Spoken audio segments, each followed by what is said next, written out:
3200 টাকার সিলিন্ডার 5000 টাকা বিক্রি হচ্ছে, এরপরও দিচ্ছে না। দোকান খালি হয়ে রয়েছে, কিন্তু আমি তো মাল পাচ্ছি না। কোম্পানির কোনো ডিলার ডিস্ট্রিবিউটারের কাছ থেকে গ্যাস কিনতে পাচ্ছি না।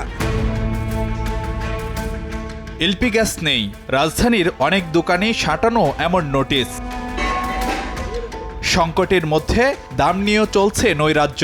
সিলিন্ডার কিনতে হচ্ছে প্রায় দ্বিগুণ দামে, এরপরও পাওয়া যাচ্ছে না সব জায়গায়। বিভিন্ন দোকানে দোকানে ঘুরতেছি, বিভিন্ন জায়গায় কল দিচ্ছি, কোনো জায়গাতেই আসলে কোনো রেসপন্স পাইতেছি না। 1300 টাকা সরকারি রেট, এখন বর্তমানে 2500 টাকা আমরা গ্যাস পাচ্ছি না। এখন কেন এত দাম বাড়তেছে?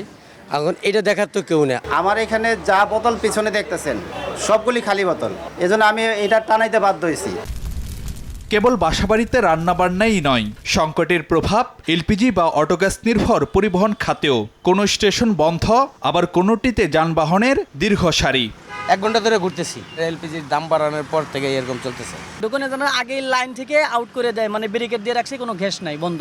দেশে এলপি গ্যাসের মাসিক চাহিদা ধরা হয় 1,20,000 থেকে 1.5 লাখ মেট্রিক টন। ব্যবসায়ী সমিতির তথ্য মতে বর্তমানে মিলছে চাহিদার মাত্র 40% এলপি গ্যাস। 5.5 কোটি সিলিন্ডারের বিপরীতে রিফিল হচ্ছে 1.25 কোটি। আর যানবাহনে মাসিক 15,000 মেট্রিক টন চাহিদার জায়গায় পাওয়া যাচ্ছে 4 থেকে 5,000 মেট্রিক টন এলপিজি। কিন্তু নজিরবিহীন এ সংকটের নেপথ্যে কি কারণ?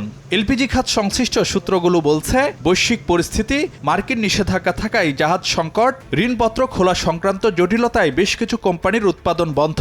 আবার কয়েকটি কোম্পানি আমদানি বাড়ানোর আবেদন করলেও জ্বালানি বিভাগ অনুমতি দিতে দেরি করায় এ পরিস্থিতি। আমাদের মোট 28টা লাইসেন্সি কোম্পানি ছিল এলপিজিতে। এর ভিতরে 7-8টা কোম্পানি ইম্পোর্ট করতে পারতো রেগুলারলি, আর বাকি 20টার উপরে কোম্পানি ইম্পোর্ট করতে পারতো না। ফলে এখানে একটা চ্যালেঞ্জ ছিল। তবে এখন যদি বাংলাদেশ ব্যাংক এগিয়ে আসে, তাহলে সবাই ইম্পোর্ট করতে পারলে আমাদের কাছে সারপ্লাস এলপিজি থাকবে বলে আমার বিশ্বাস। তবে তীব্র সংকটের পরিপ্রেক্ষিতে সরকারের কিছু নীতিগত সিদ্ধান্তের ফলে আগামী সপ্তাহ থেকে পরিস্থিতি স্বাভাবিক হওয়ার আশা এলপি গ্যাস আমদানিকারকদের।